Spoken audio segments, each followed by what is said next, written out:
दोस्तों इस देश में शाहरुख वर्सेस सलमान, कोहली वर्सेस गंभीर, राहुल वर्सेस मोदी और सिया वर्सेस केतन के बाद एक और डिबेट चालू हो गई है और वो है क्रिकेट वर्सेस फुटबॉल। तौबा तौबा तौबा, थारा मूड खराब कर दिया। जब आपसे कोई पूछे कि क्या भारत कृषि प्रधान देश है तो आप बोलना कि हाँ है, लेकिन भारत एक डिबेट प्रधान देश भी है। हमारे यहाँ भांति भांति प्रकार के डिबेट होते हैं और क्योंकि अब लेटेस्ट वाले डिबेट में क्रिकेट भी शामिल हो गया तो आज की वीडियो में हम इसी की बात कर लेते हैं। बात ऐसी है कि फुटबॉल वर्ल्ड कप चालू है और अगर आप फुटबॉल न भी देख रहे हो तो भी खबरें आप तक पहुंच ही रही होंगी कि किस तरीके से अर्जेंटीना बढ़िया कर रही है, मेसी फुटबॉल के भगवान है और कैसे छोटे छोटे देश फुटबॉल वर्ल्ड कप खेल रहे हैं, लेकिन इंडिया नहीं खेल पा रहा। यहां तक तो देखो सारी बातें ठीक है, लेकिन भारत में कुछ फुटबॉल फैंस ने, जिसमें कुछ जिम्मेदार लोग भी शामिल हैं, उन्होंने यह बताना शुरू कर दिया कि भारत में फुटबॉल इसलिए सक्सेसफुल नहीं है क्योंकि हमारा क्रिकेट को लेकर ऑब्सेशन बहुत ज्यादा है। कुछ भी इसमें फुटबॉल के एक बहुत बढ़िया कोच रंजीत बजाज शामिल हैं, जिन्होंने एक पॉडकास्ट में कुछ ऐसी बातें बोल दी जिस पर ओपिनियन एक्सट्रीम तौर पर डिवाइड हो चुके हैं। क्या क्या बात बोली गई है, क्या इन बातों में सच्चाई है, फुटबॉल वर्सेस क्रिकेट डिबेट में किसका क्या तर्क है, आज की वीडियो में यही बात करेंगे। अगर आप क्रिकेट और फुटबॉल दोनों के फैन हो तो ये वीडियो जरूर देखना और अपने दोस्तों से भी शेयर करना। आगे बढ़ते हैं। तो इस कंट्रोवर्सी की शुरुआत होती है जब फुटबॉल वर्ल्ड कप शुरू होता है। भारत में एक बड़ी आबादी फुटबॉल भी देखती है और क्रिकेट के बाद फुटबॉल भारत में दूसरा सबसे ज्यादा देखा जाने वाला स्पोर्ट है, यानी खेल है। अब देखो इस बात में तो कोई डिबेट ही नहीं है कि फुटबॉल दुनिया का सबसे मशहूर खेल है और यहाँ पर कंपटीशन बहुत ज्यादा है क्योंकि दुनिया के ज्यादातर देश फुटबॉल वर्ल्ड कप में पार्टिसिपेट करते हैं। जब फुटबॉल वर्ल्ड कप आता है तब भारतीय फुटबॉल फैंस को यह मलाल रहता है कि हमारी टीम यानी भारत की टीम फुटबॉल वर्ल्ड कप क्यों नहीं खेल रही, और कभी कभी ये फ्रस्ट्रेशन क्रिकेट पर भी निकल जाती है, जैसे ये वाले भाई की निकली। एक बार सुनो। बीसीसीआई क्यों नहीं पैसा डालता है इंडियन फुटबॉल में? उनको पता है एक बार इंडिया का फुटबॉल राइज अप कर गया ना, खत्म हो जाएगा भाई क्रिकेट। इसीलिए कोई ऐसे प्राइवेट ऑर्गेनाइजेशन नहीं चाहती भाई। ये भाई सवाल कर रहे हैं कि आपको पता है बीसीसीआई फुटबॉल में पैसा क्यों नहीं डाल रहा? क्योंकि अगर बीसीसीआई ने ऐसा कर दिया और फुटबॉल इंडिया में बड़ा हो गया तो फिर बीसीसीआई को पता है कि क्रिकेट क्या हो जाएगा राहुल जी, खत्म। और इसलिए कोई प्राइवेट बॉडी फुटबॉल में पैसा नहीं लगाती क्योंकि यहां से क्रिकेट की सुप्रीमेसी खत्म नहीं करना चाहते ये लोग। अभी भाई को शायद ये पता नहीं है, लेकिन बीसीसीआई का जो फुल फॉर्म है वो है board of control for cricket in India. इसके नाम से ही पता लग जाता है कि ये बॉडी इंडिया में क्रिकेट कंट्रोल करती है, यानी एक स्पोर्ट्स को कंट्रोल करने के लिए, यानी एक खेल को कंट्रोल करने के लिए ये बॉडी है और विस्तार करने के लिए ये बोर्ड बनाया गया है। तो जब इसका काम क्रिकेट को बढ़ाना है तो ये संस्था फुटबॉल में पैसे क्यों डाले? फुटबॉल मैनेज करने के लिए भारत में ऑल इंडिया फुटबॉल फेडरेशन बनाया गया है। ये इस संस्था की जिम्मेदारी है कि फुटबॉल इस देश में बड़ा बने और इतना बड़ा बने कि एक दिन वर्ल्ड कप जाकर भी खेल सकें हम लोग। तो अगर भारत में फुटबॉल बड़ा नहीं बन रहा तो सवाल बीसीसीआई से नहीं, ऑल इंडिया फुटबॉल फेडरेशन से होना चाहिए, है कि नहीं? बात तो सही है। फुटबॉल बड़ा बनाने के लिए आपको जबरदस्ती क्रिकेट को बीच में लाने की जरूरत नहीं है दोस्तों, लेकिन क्योंकि इन्होंने अब बीसीसीआई को बीच में ला दिया है तो मैं याद दिलाना चाहूंगा कि 2009 में ऑल इंडिया फुटबॉल फेडरेशन एक फाइनेंशियल क्राइसिस से जूझ रहा था। उनको अपने गोल 2011 प्रोजेक्ट के लिए फंड चाहिए था। यह फंड 2011 AFC एशिया कप में इंडियन फुटबॉल टीम की प्रिपरेशन, एक्सपोजर और लॉजिस्टिक्स के लिए यह फंड उनको चाहिए था। अमाउंट था 25 करोड़, जो अच्छा खासा बड़ा अमाउंट हुआ करता था दोस्तों। और क्योंकि बीसीसीआई भारत में रिचेस्ट स्पोर्ट बॉडी था तो ऑल इंडिया फुटबॉल फेडरेशन के एक्टिंग प्रेसिडेंट प्रफुल्ल पटेल ने बीसीसीआई प्रेसिडेंट शरद पवार से रिक्वेस्ट करी और शरद पवार ने बीसीसीआई से यह फंड तुरंत क्लियर करवा दिया और अगले 2 सालों में ऑल इंडिया फुटबॉल फेडरेशन को बीसीसीआई की तरफ से 25 करोड़ रुपए दिए गए। क्या बात है सर, क्या बात, ये बात है। यानी ऐसा नहीं कि बीसीसीआई ने कभी भारतीय फुटबॉल की हेल्प नहीं करी है, शायद उसका ढोल पीटकर ऐलान नहीं किया है?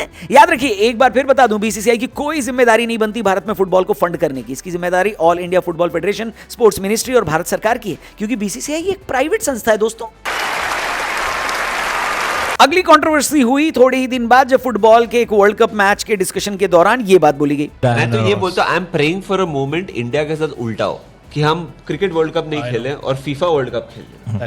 That'll be crazy bro. That means हमारा देश सही दिशा में जा रहा है। अब देखो, इन्होंने बोला कि सोचो एक दिन ऐसा आए जब इंडिया क्रिकेट वर्ल्ड कप न खेले, यानी क्रिकेट के लिए क्वालिफाई न करे, लेकिन फुटबॉल वर्ल्ड कप खेल ले। मतलब ये स्टेटमेंट अपने आप में कितनी प्रॉब्लमेटिक है कि नहीं? मतलब आप ऐसा क्यों चाहोगे कि आपका देश एक वर्ल्ड कप खेले और दूसरा वर्ल्ड कप न खेले? अरे भाई, इंडिया को अगर हमें स्पोर्ट्स में सुपर पावर बनाना है तो हमें हर खेल में हर जगह बेहतरीन प्रदर्शन करने की कोशिश करनी चाहिए, नहीं करनी चाहिए? बात तो सही है। तो भारत में क्रिकेट फैंस हैं ना, वो भी यही चाहते हैं कि इंडिया एक दिन फुटबॉल वर्ल्ड कप खेले, लेकिन क्रिकेट में खराब होकर हम फुटबॉल में अच्छे कैसे बन सकते हैं? इस बात का क्या लॉजिक है? आप एक खेल की तरक्की के लिए दूसरे खेल का डाउनफॉल क्यों चाहते हो? यहां पर हम आपको एक और बात बता दें दोस्तों कि क्रिकेट इंडिया में सबसे पावरफुल खेल था नहीं। 1983 वर्ल्ड कप से पहले कोई भी भारत में क्रिकेट देखना पसंद नहीं करता था। हालत यह थी कि बीसीसीआई को दूरदर्शन को पैसे देने पड़ते थे कि आप लोग इंडिया के क्रिकेट मैच अपने चैनल पर दिखाओ। रणवीर सिंह की 83 मूवी ये तो आपने देखी होगी ना, बस वही हाल था, खिलाड़ियों को देने के लिए भी पैसे नहीं थे और इंग्लैंड में वर्ल्ड कप खेलने जाओ तो वहां पर कोई इज्जत भी नहीं थी। लेकिन किसी भी खेल को इज्जत तब मिलती है दोस्तों जब खिलाड़ी परफॉर्म करके दिखा देते हैं। इंडिया ने 1983 वर्ल्ड कप में परफॉर्म किया, वर्ल्ड चैंपियन वेस्ट इंडीज को हराया और खुद वर्ल्ड चैंपियन बन गया भारत।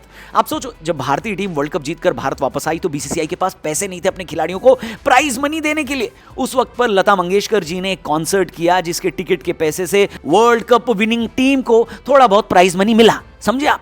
कहने का मतलब यह है कि भारत में कोई भी खेल शुरू से बड़ा नहीं होता दोस्तों, उसके पास इंफ्रास्ट्रक्चर और पैसे की वही दिक्कत होती है जो एक वक्त फुटबॉल के पास थी। लेकिन अगर आप उस खेल में बेहतरीन कर जाओ तो भारतीयों को यह भरोसा होने लगता है कि हमारा खिलाड़ी भी चैंपियन है और हमें इसको देखना चाहिए। और जैसे ही उस खेल को दर्शक मिल जाते हैं वो खेल अपने आप बड़ा हो जाता है। एग्जाम्पल के तौर पर आप जैवलिन को ही ले लो। नीरज चोपड़ा ने जब ओलंपिक मेडल जीता उससे पहले कितने भारतीय जैवलिन देखने के लिए प्रयास करते थे बताइए।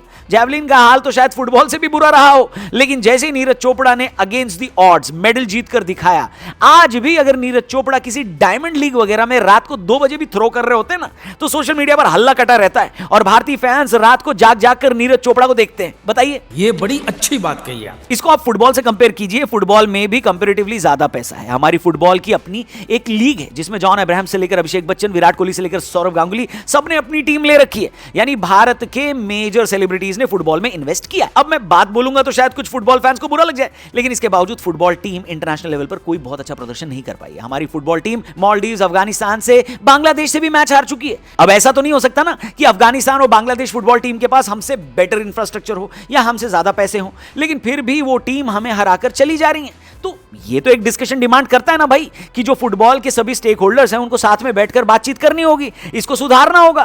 क्रिकेट को गाली देने से या क्रिकेट को नीचा दिखाने से कुछ नहीं होने वाला दोस्तों। हेलो, बात तो सही है। पिछले कुछ महीने में आपने एक वायरल न्यूज भी देखी होगी जहां पर चंडीगढ़ की एक मिनर्वा फुटबॉल क्लब ने अंडर 15 लेवल पर लिवरपूल जैसे बड़े क्लब को हरा दिया था। इसके बाद पूरे देश में सेलिब्रेशन हुआ। इस फुटबॉल टीम के कोच रंजीत बजाज सर ने हाल ही में एक पॉडकास्ट किया जहां पर उन्होंने एक बात करी है कि फुटबॉल में जो पैशन है वो क्रिकेट या कोई और खेल कभी मैच ही नहीं कर सकता। क्रिकेट में आप एक चेन्नई के फैन हो सकते हो, आपके घर पर आपकी पत्नी मुंबई की फैन हो सकती है और आप ही का बेटा शायद पंजाब को सपोर्ट करे। जबकि फुटबॉल में अगर आप किसी क्लब को सपोर्ट करते हैं और आपके घर वाले, आपकी पत्नी उस क्लब को सपोर्ट नहीं करते और सामने वाले किसी दूसरे क्लब को सपोर्ट कर दें अगर आपके पत्नी और बच्चे, तो भैया उस घर में लड़ाई हो जाएगी। कई बार तो मारपीट भी हुई है। लेकिन मुझे नहीं पता कि ये अच्छी बात कैसे हुई। मतलब अगर क्रिकेट आपको अपनी पसंद की टीम चुनने का मौका दे रहा है और सामने वाले की भी भावनाओं की इज्जत कर रहा है तो ये मेरे हिसाब से अच्छी बात है। उन्होंने और भी कई सारी बातें बोली हैं जो वायरल हो गई हैं, जैसे फुटबॉल में फिटनेस की जरूरत है लेकिन क्रिकेट में फिटनेस की जरूरत नहीं है। कुछ भी। क्रिकेट स्टार हरभजन सिंह ने इन बातों पर आपत्ति जताते हुए कहा है कि व्यूज के लिए आप ऐसी बातें मत करें जहां पर आप एक खेल को बड़ा और दूसरे खेल को नीचा दिखा रहे हैं। अगर आपको क्रिकेट इतना आसान लगता है तो 45 डिग्री की गर्मी में 90 ओवर तक 5 दिन के टेस्ट मैच में खड़े होकर दिखा दीजिए। फुटबॉल के 90 मिनट के खेल से ज्यादा स्टेमिना क्रिकेट के एक टेस्ट मैच में लगता है। फुटबॉल में आपको अपना दिमाग 90 मिनट चलाना है, लेकिन टेस्ट क्रिकेट में आपको 5 दिन तक स्ट्रैटेजी बनानी पड़ती है। अगर आप खेल खत्म करने के बाद होटल वापस आ भी गए हैं तो अगले दिन के बारे में सोचते हैं। हरभजन सिंह ने यह भी कहा है कि अगर आप फिटनेस पर डिबेट करना चाह रहे हैं तो भारत का जो सबसे फिटेस्ट फुटबॉल प्लेयर है उसको लेकर आइए और जिम में विराट कोहली के साथ डाल दीजिए। विराट कोहली 37 साल के हैं लेकिन फिटनेस के मामले में न सिर्फ फुटबॉल प्लेयर को हरा देंगे बल्कि ऐसा सबक सिखाएंगे कि वो फुटबॉल छोड़कर चेस खेलने लगेगा। हरभजन सिंह ने कहा कि आप कृपया भारत को फुटबॉल में महान बनाने की कोशिश करें और क्रिकेट को नीचा न दिखाएं। ये बड़ी अच्छी बात कही आप। अब देखो, ये डिबेट तो कभी खत्म नहीं होने वाली दोस्तों, लेकिन आपके हिसाब से आपका स्टैंड पॉइंट क्या है? आपसे पूछ रहा हूं, हेलो जो लोग वीडियो देख रहे हैं, इसलिए मैंने आपसे बोला था कि अगर आप क्रिकेट और फुटबॉल दोनों के फैन हैं तो कमेंट करके बताना, क्या देश में फुटबॉल की खराब हालत का जिम्मेदार क्रिकेट है? कमेंट करके बताना, अपनी ओपिनियन जरूर देना, वीडियो को भी अपने दोस्तों से जरूर शेयर करना, चैनल को भी सब्सक्राइब करना। जल्दी मिलते हैं, जय हिंद।